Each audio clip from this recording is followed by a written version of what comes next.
Assalamualaikum warahmatullahi wabarakatuh.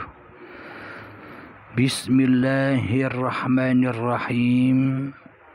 Ashhadu an la ilaha illallah wa ashhadu anna Muhammadar Rasulullah. Allahumma salli ala sayyidina Muhammad wa ala ali sayyidina Muhammad. Rabbi israh li sadri wa yassir li amri wahlul 'uqdatam min lisani yafqahu qawli. Amin. Bismillahirrahmanirrahim. Salam hormatku buat para sahabat tercinta dimanapun Anda berada. Semoga kita semua selalu senantiasa di dalam husnul khotimah. Amin ya rabbal alamin. Alhamdulillahi rabbil alamin. Tentang babakan su'ul khotimah sudah kita kaji di episode yang lalu. Maka saat inilah kita mengkaji tentang babakan husnul khotimah.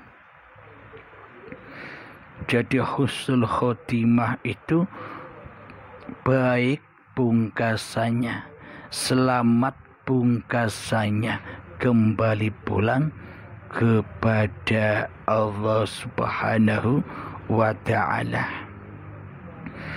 Jadi sebelum kita membahas tentang husnul khotimah, saya akan bersolawatan sejenak. Bismillahirrahmanirrahim. Allahumma salli ala sayyidina Muhammad wa ashghili dhalimin bizzalimin. Allahumma salli ala sayyidina Muhammad wa ashghili dhalimin bizzalimin wa akhrijna min bainihim salimin wa ala alihi wa sahbihi ajma'in. Ya Allah, berikanlah salawat kepada pemimpin kami Nabi Muhammad, dan sibukkanlah orang-orang zalim yang mendapat kejahatan dari orang yang zalim lainnya. Selamatkanlah kami dari kejahatan mereka, dan berikanlah salawat kepada seluruh keluarga dan para sahabat beliau. Alhamdulillahirabbil alamin. Tiba saatnya kita mengkaji tentang husnul khotimah. Jadi untuk mengkaji husnul khotimah kita membaca lagi ayat yang dari surat An-Nur ayat yang ke-42 lagi. Bismillahirrahmanirrahim. Walillahi mulkus samawati wal ardh wa ilallahil masir. Kepunyaan Allah lah kerajaan langit dan bumi, dan kepada Allah lah kembali semua makhluknya. Alhamdulillahirabbil alamin. Bagi yang sudah berbaiat pasti sudah memahami, sudah tahu caranya kembali kepada Allah, sudah tahu caranya rojiun kepada Allah, sudah bisa kembali ke rahmatullah, sudah bisa kembali kepada kerajaan Allah. Bagi orang-orang yang sudah berbaiat. Jadi maknanya berbaiat di sini bagi orang-orang yang sudah bisa mati sebelum mati. bagi orang-orang yang masih belum berbaiat, bagi orang-orang yang belum bisa mati sebelum mati, ya bingung. Bingung bagaimana caranya, karena hawa nafsunya masih berkuasa atas dirinya, maka masih diangan-angankan di hatinya semua itu. Seperti angan-angan fata morgana. Karena yang menjadi mursidnya selama ini masih iblis dan setannya, masih hawa nafsunya yang merasa memahami kupasan-kupasan ini. Alhamdulillahirabbil alamin. Jadi orang-orang yang husnul khotimah itu adalah orang-orang yang di hatinya sudah suci dari selain Allah. Jadi husnul khotimah itu adalah bagi orang-orang yang kembali menjadi bayi lagi. Yakni kullu mauludin yuladu alal fitrah. Bayi yang terlahir ke dunia ini dalam keadaan suci bersih. Karena apa? Karena saat bayi kita belum ada. Kita masih gaib. Kita masih belum muncul. Belum jadi Tuhan. Jadi masih dituhani oleh Allah yang Maha Suci. Itulah tempat kembali. Itulah jalan roji'un. Dan itulah jalan husnul khotimah. Ketika hati sudah bergema la ilaha illallah. Jadi bukan kata-kata atau bacaan la ilaha illallah yang dibaca di hati. Bukan bacaan itu. Jadi yang dimaksud bergema di hati la ilaha illallah itu tak bersuara dan tak berhuruf. Coba bayangkan seperti apa itu. Karena yang tahu itu hanya Allah. Ya hanya Allah lah yang tahu. Bagi hamba yang sudah kembali kepada Allah, ya bertemu dengan Allah. Ketika manusianya sudah sadar, sudah menyadari atas segala kesalahannya, sudah menyadari atas segala kezalimannya, kembali pulang lewat pintu baiat. Jadi setelah kembali kepada Allah, maka bebaslah manusia dari huru haranya dunia. Dari huru haranya masalah-masalahnya. Dari huru haranya kesedihan-kesedihan hatinya. Jadi semuanya akan hancur lebur. Kekuasaan manusianya. Kiamat mulkus samawati wal ard manusianya. Kiamat kerajaan manusianya. Yakni hancur leburnya kehidupan manusianya. Hancur leburlah. Hancur leburnya bumi manusianya, badan-badannya sudah tak ikut memilikinya, sudah tak ikut menguasainya. Inilah yang disebut Muhammad Rasulullah. Jadi kembalilah kepada Muhammad Rasulullah. Karena manusia itu berawal bersumber dari hal yang tak dapat disebut. Tidak ada sesebutannya bahwa diri kita ini manusia. Hanya Allah lah sang pencipta yang bisa menyebutkan bahwa diri kita adalah manusia. Bila tak ada hidup, apa kita bisa ngaku-ngaku bahwa diri kita adalah manusia? Jadi Allah lah yang mengaku-ngaku bahwa diri kita ini manusia. Hidup itulah yang memerankan badan-badan ini. Jadi pulangkanlah mulku samawati wal ard. Jadi pulangkanlah hidup dan badan ini kepada Allah. Dan apapun di antaranya, seluruh aktivitas di dalam kehidupan ini selalu berpulang kepada Allah lah yang berkuasa atasnya.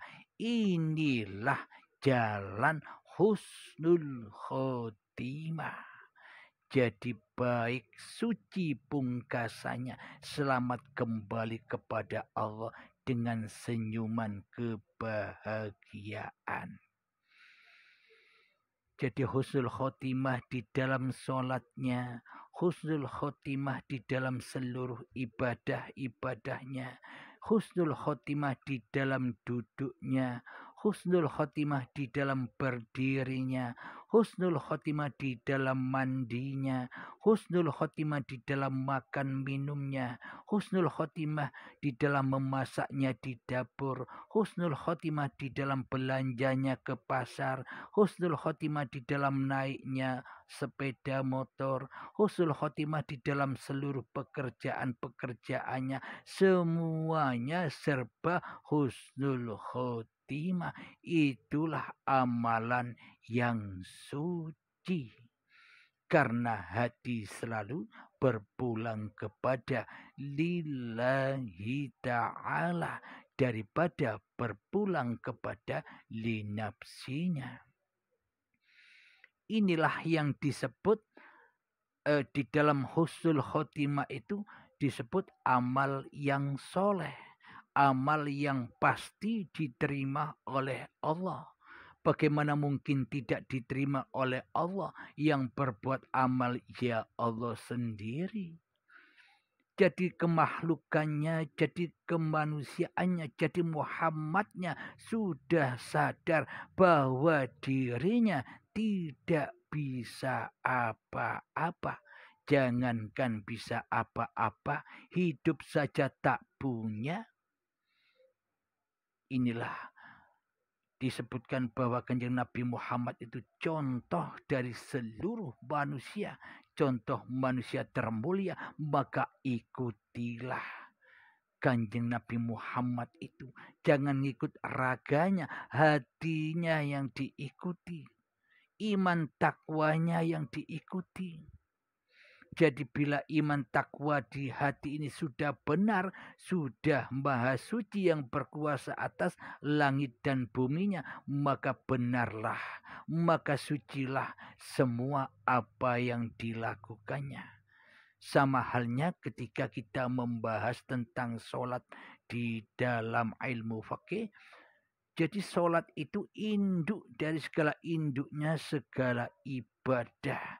Bila sholatnya itu khusyuk, bila sholatnya itu baik, bila sholatnya itu diterima oleh Allah, bila sholatnya itu mi'rad, maka seluruh apapun yang terjadi di luar sholat pasti mi'rad semua.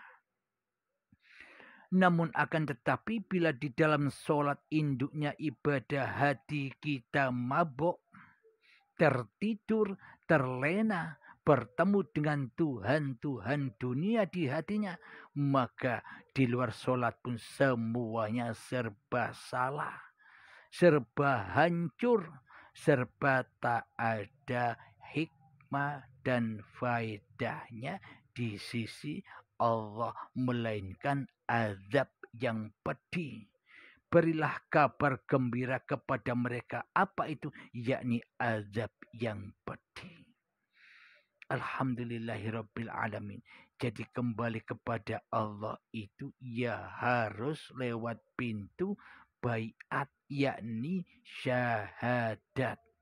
Bila kita belum bisa bersyahadat, bagaimana mungkin kita disebut Islam? Jadi pintu Islam, pintu keselamatan, pintu husnul khotimah itu berawal lewat syahadat, penyaksian. Nah, jadi kalau di dalam babakan syariat kan cuma kita berkalam asyhadu an la ilaha illallah wa asyhadu anna Muhammad Rasulullah, yang bersaksi dan yang menyaksikan siapa? Ya masih manusianya yang merasa bisa mengucap syahadat. itu ya belum Islam, belum selamat, belum husnul khotimah di sisi Allah.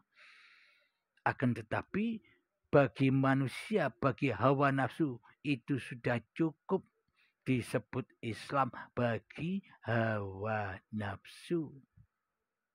Karena hawa nafsu setan itu selamanya tidak mau bersujud kepada Adam.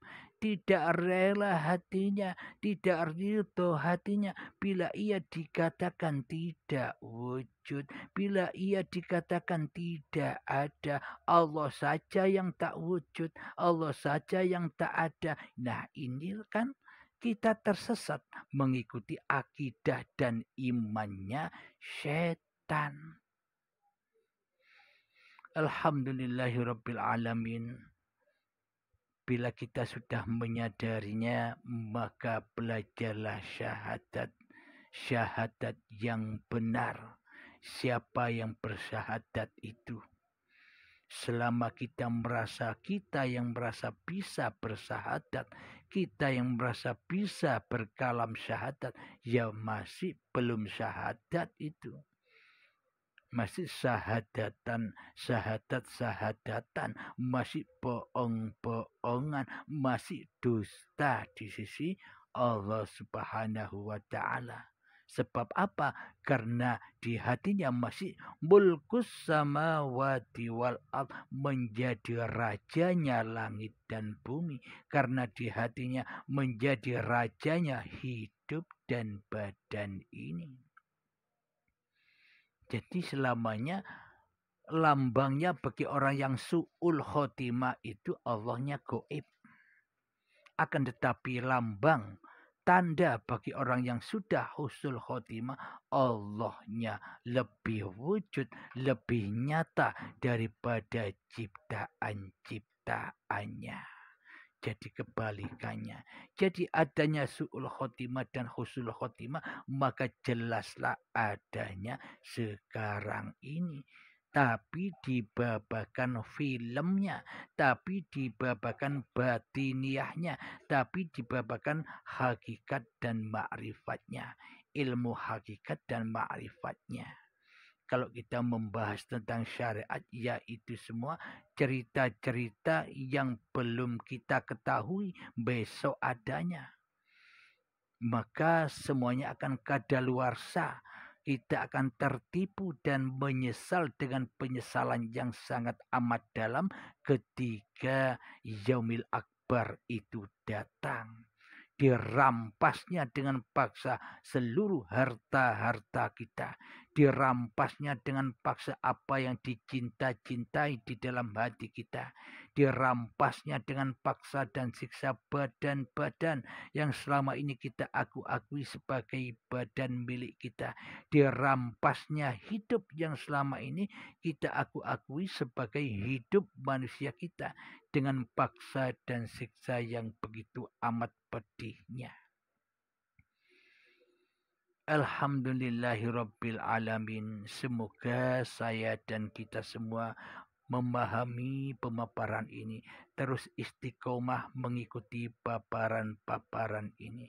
Semoga saya dan kita semua selalu ditunjuki oleh Allah jalan husnul khotimah dimanapun kita berada. Amin ya rabbal alamin. Rabbana atina fid dunya hasanah wa fil akhirati hasanah wa qina adzabannar. Wa sallallahu ala sayyidina Muhammad wa ala alihi wa sahbihi wasallam. Walhamdulillahi rabbil alamin.